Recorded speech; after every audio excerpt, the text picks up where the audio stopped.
Set 1 will be played on Akilon Wastes, spawning in the top left-hand position as the Blue Zerg from Kespa Team 8. His name is Savage. Can he break his 6-game losing streak here today against Reality? His opponent on a smaller losing streak, but he needs to snap out of it before it becomes like 8-game, 9-game losing streak once again. His name is Reality, spawning as Red Terran on the right bottom side of the map, playing for Samsung Khan. Indeed. So EGTL, unfortunately a little bit one-sided in the games there. Hero played some amazing matches, so I would definitely check out those. And we have an SCV moving out on the map.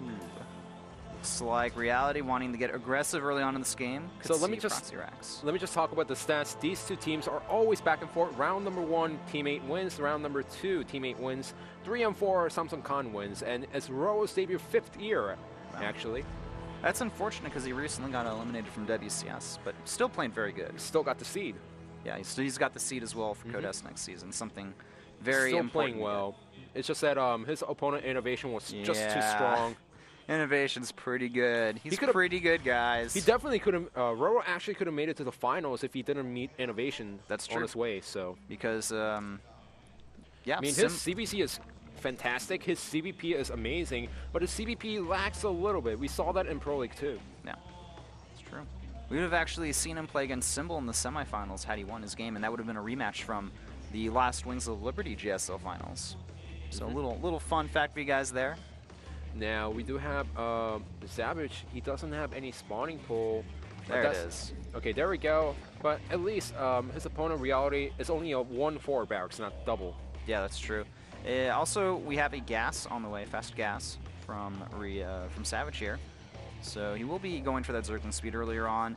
I think that SCV may hint at this Overlord, kind of being a little bit curious what's going on. Is that bunker seen here? I think it's just out of the range. This Overlord will spot the first Marine to come out, though, and that's going to at least alert our Zerg player what's going on here. So the Marine is spotted instantly. We have a lot of drones move off the mineral line, trying to defend against attack. He's pulling actually a lot. Almost all of the drones right now trying to deny the bunker, but he needs to target fire on the SCV, but no, he's going to go for the bunker first. That's true. Trying to kill that bunker off, using a few of these drones to at least buy some time here. This bunker is going to be forced to get canceled. So that was a missed micro by Reality. He was shooting at the Overlord just for a second right there, and that might actually hurt him a lot because he was supposed to go for the drones instead of the Overlord. And one drone getting killed off here, but the problem is these drones are getting a perfect surround here on the Marines, and that's going to be it for the pressure here.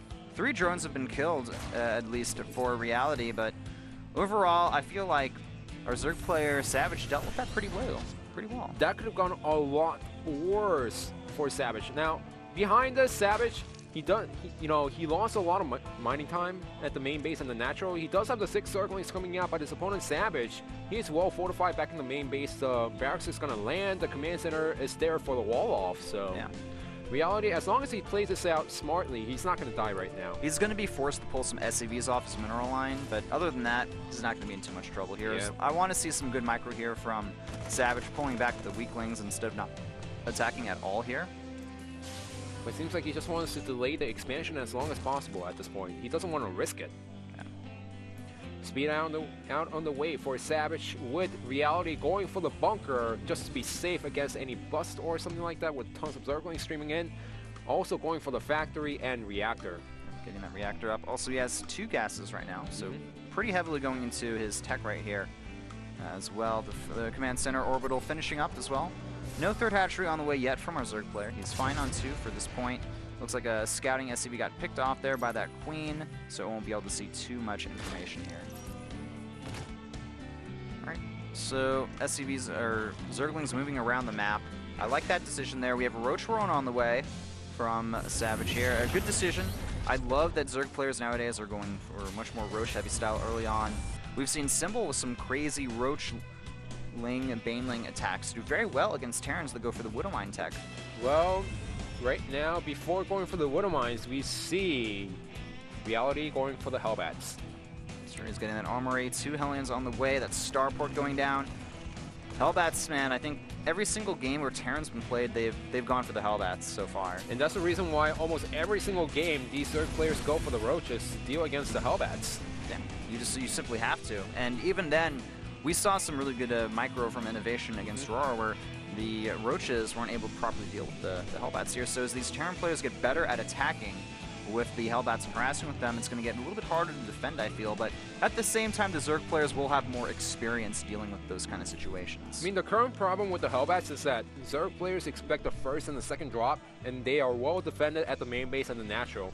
The problem is the third and the fourth drops, and the Zerg players do not notice it coming. Those Hellbats roast everything, and they go, well, Hellbats, they do a lot of damage, but in reality, Zerg players are not prepared for the third and the fourth drop. There's something really important I want to note here. The Zerglings that were at the third base prevented the Hellions from actually seeing if there was a third base or not, and the Zerglings are going to be forced to move back now. The Banelings have been spotted. At the same time, we have a medevac with 2 Hellions out on the way here.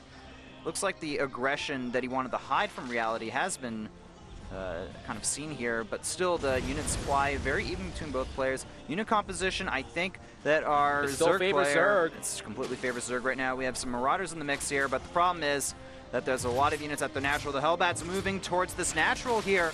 We don't have any response from the Zerg player at his main base. He's moving a few Lings in, but Lings get absolutely destroyed by these units here. The Banelings moving in here, they're going to be able to take out a lot of those SCVs, and the bunker goes down instantly as well. The Marauders and the Hellbats, they're going to be able to eat through a lot of these units. This attack defended at the natural now. Things looking pretty solid for a Zerg player. Good Baneling connections on that Hellbat and the Marauder there.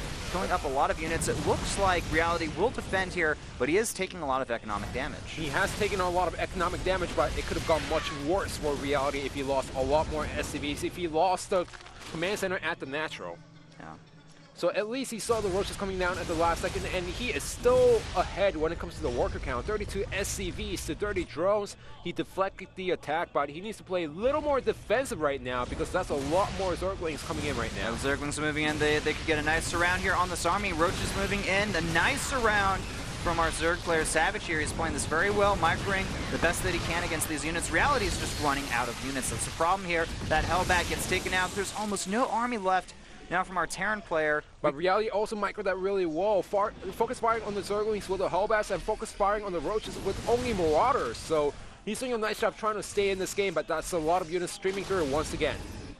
The consistent attack and pressure here from Savage is going to be the hardest thing for our Terran player to deal with here.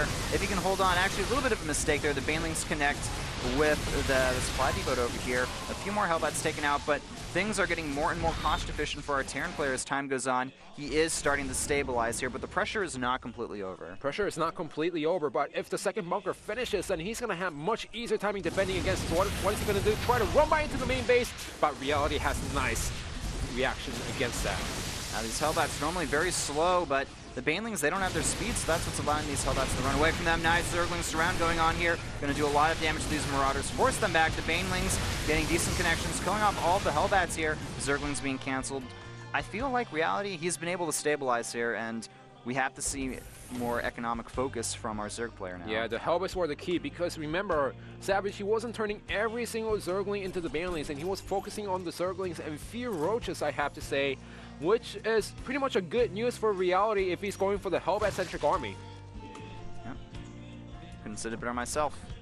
All right, now a little bit of a lull in the game here. Both players are just sitting back at this point, starting to macro up a little bit more. We have Spine and Spore on the way in the main base of Savage here. He wants to make sure he can defend against any more potential Hellbat drops, which is, you know, of course, one of the hardest things to deal with nowadays. So I'm glad that we're seeing a response from our Zerg player in regards to that.